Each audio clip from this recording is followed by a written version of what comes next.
What's up, guys? It's your boy Omega Pro here, and I'm bringing you an in-depth analysis of one of my teams on Pokemon Online. Now, this is an OU team. It's my fourth OU team that I've made, and now I'm still kind of newbie at Pokemon battling, but I'm not newbie to the point where I can't help you guys. All right, so. Let's jump into this. My lead Pokemon is Empoleon, or as I nickname him, Poseidon. I know I spelled Poseidon wrong. Don't hate me. I'm rocking the Focus Sash here because sometimes when you I've noticed that when I play, a lot of people don't expect an Empoleon lead, at least from what I've played. They usually don't use Empoleon, so I think that this is a good one. So as soon as they see the Empoleon, they're gonna think like, what the hell is this guy doing? So they might switch or they might stay in.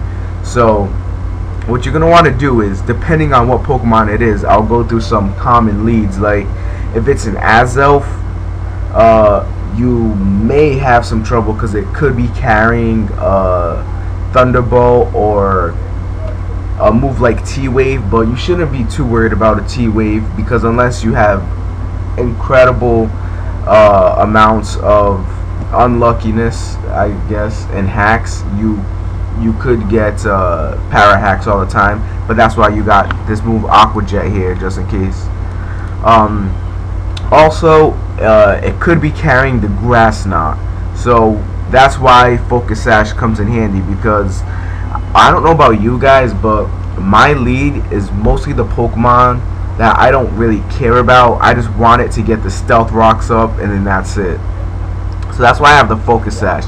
The first move I usually do, depending on the lead Pokemon, is I'll go for a Stealth Rock. Now, there are always Flygon leads, which is why you got this Ice Beam right here. You can just take it out because it could be carrying a move that can take out your Empoleon. Even so, if it does take out your Empoleon, it's not gonna OHKO because you have the Focus Sash right there. And the Stealth Rock is basically entry hazards. It's kind of a must right now, but I'm working on a mixed tier team right now, and it doesn't have any Stealth Rocks, and I think it's gonna be good. And we got the Hydro Pump. I'm actually gonna change this to Surf because if this is a good thing because it tells you the accuracy and all that. If you go down and you go to Hydro Pump, it has 80 accuracy. Now that's not a lot for me. I don't know. I always seem to miss with it, and in crucial moments in the game, it could mess everything up. So I just changed it right now to Surf. Right here, it's got 100, so it's pretty good. And so yeah, we got that, and I'm just gonna go into more in depth with the moves on this. Alright, so Surf, pretty much common, a water move that you're gonna need, and yeah, that's basically it. Aqua Jet, this is for if you get paired up by some chance with an Infernape.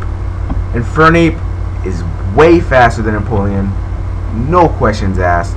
There's nothing you can do. Infernape will always outspeed, so you have to fear the close combat. So that's why Aqua Jet is here, because you could just switch, or you can go for the Aqua Jet and hope that it doesn't have any special D EVs. So yeah, that's that. And we have the Stealth Rock, like I said before, entry hazards.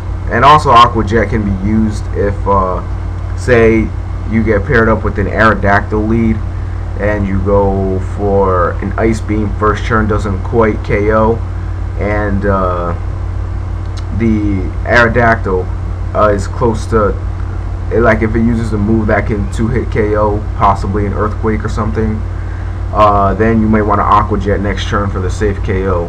So yeah, that's that.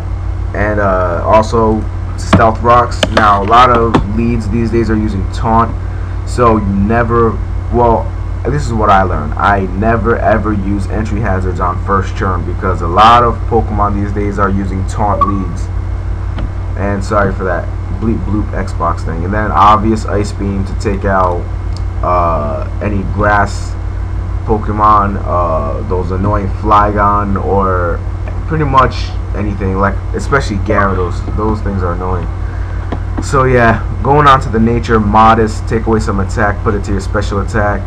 Pretty self-explanatory. We got 156 on the HP because you know, you kind of need I don't want to say a little bulk, because it's not necessarily bulk, it's just that you don't want it to get KO too easily.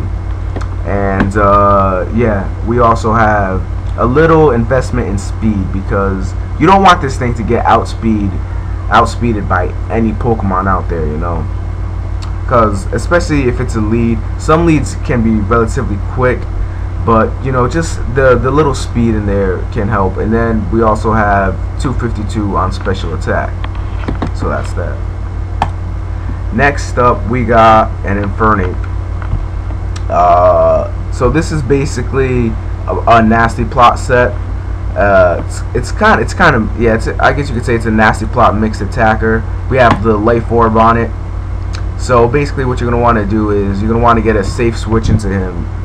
By that I mean, say if they have a Roserade or something like that, and you need to switch out, you can switch out into this Infernape, and then take whatever move, go for nasty plot, because they're most likely going to want to switch, because they might have a hidden power of water, but usually a hidden power will not be able to take out my Infernape, at least from what I've seen. And then we got Fire Blast, pretty much a staple, I guess you could say, because Fire Blast, you know, it's like the strongest move. You kind of need it. We also got Close Combat, another obvious move to put on an Infernape, just to, you know, it's just obvious. You know, you need that fighting type move. Then Grass Knot, if you get paired up with a water Pokemon, and this is also a good counter for an Napoleon. Now we got its nature, timid, take away some attack, put up its speed, because generally Infernape is a fast Pokemon, but if you don't put any investment into the speed, Pokemon with choice specs and a little investment in speed will instantly outspeed Infernape. So let's go into the EVs here. We have it with 252 speed, 252 special attack, and 4 special defense. And yeah, so that's that. And you may be asking, oh, why would I do special attack and then have a physical move like Close Combat? Well, that's because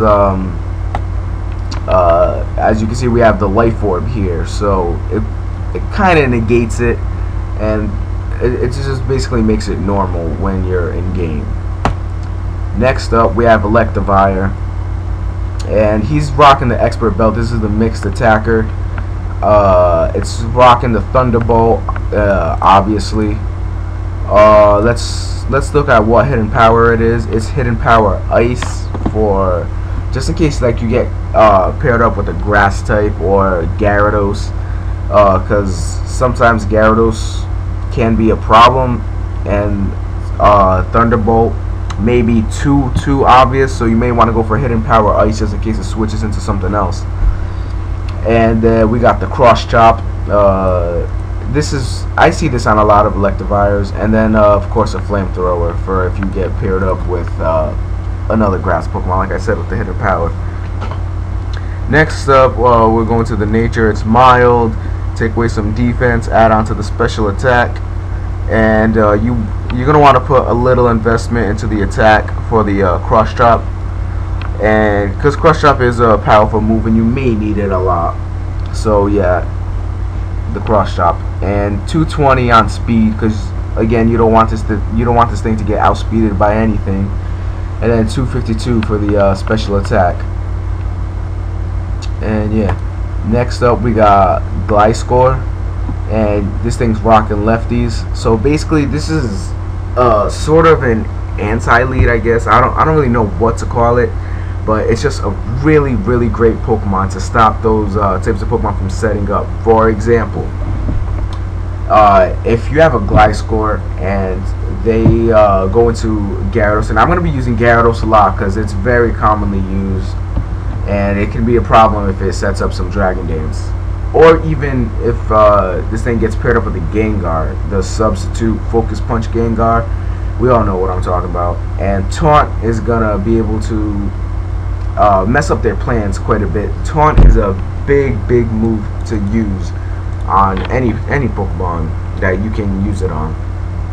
Next up, we got EQ, basically staple, and then Roost, because Gliscor is going to be a big part. Not so much as a big part, but it can really take you out of tough situations. Because if they go for a Thunder move, you know you got your Ground there to swallow it up. So, and then you got your Toxic to take away at their life little by little.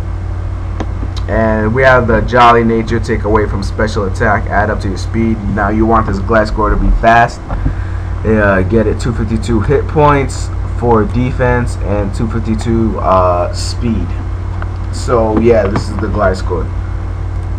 Now we have Roserade. This, I don't know, I don't really see this too much, so that's why I went for it.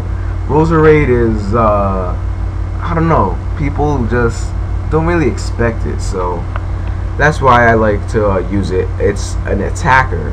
We put on the Life Orb here and equip it with some Leaf Storm, because that's like, you know, the strongest leaf move out there, and you're gonna need it to take down big enemies. Then we have the Sludge Bomb, and this is basically, you know, trying to get that poison hacks, you know the deal. And then Hidden Power, let's see what kind.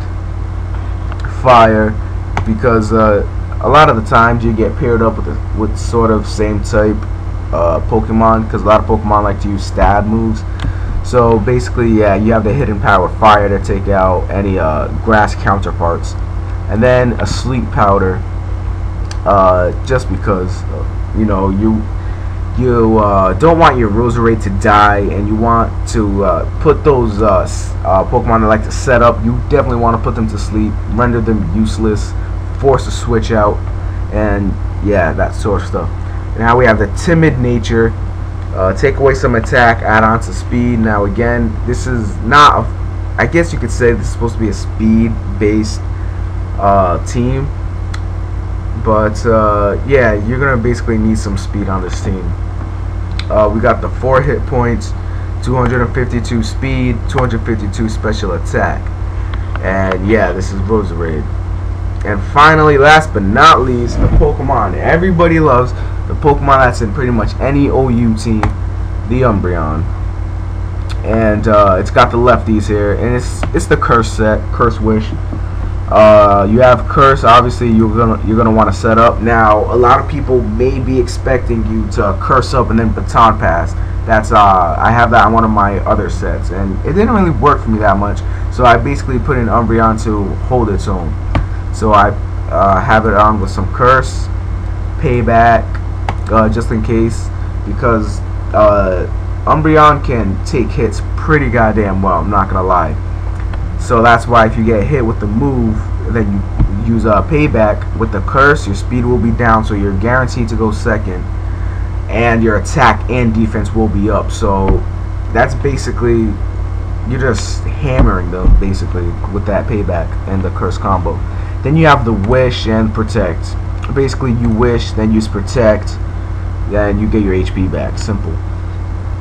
And now we have the Sassy Nature to take off some speed and put special defense. Now the reason why is because Curse will increase your defense, so you're going to want to have some sort of investment in special defense. So 252 hit points, 200 attack, 56 special defense. Alright guys, that was the first installment of my Pokemon team in-depth analysis. If you guys enjoyed, leave a comment, and peace out.